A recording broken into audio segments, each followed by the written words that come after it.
in the aftermath of the chaos on Capitol Hill, where 4 people died and an armed standoff occurred in the House chamber, media outlets, politicians, and political experts are trying to find the words to explain exactly what happened. Violent chaos and anarchy. Protesters up there. Insurrectionists. Domestic terrorists. It really was a mob.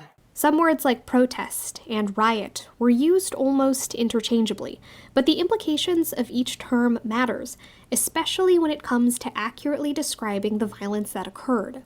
Some people are going to want to use words that minimize what happened because they don't want to be tied to such extreme behavior.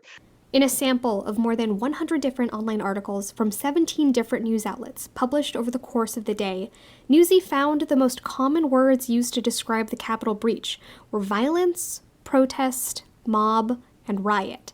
Some have criticized the use of the word protest, and one expert explained to Quartz, it's because the word gives this veneer of a legitimate form of participation in the democratic process.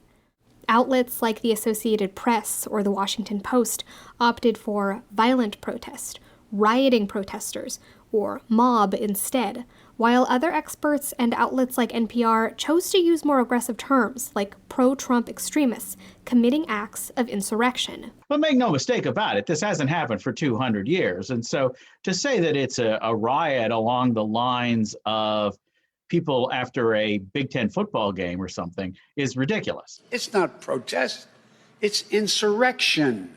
Alongside President-elect Joe Biden, former President George W. Bush, and Republican Senator Mitt Romney also notably used the term insurrection to describe yesterday's events.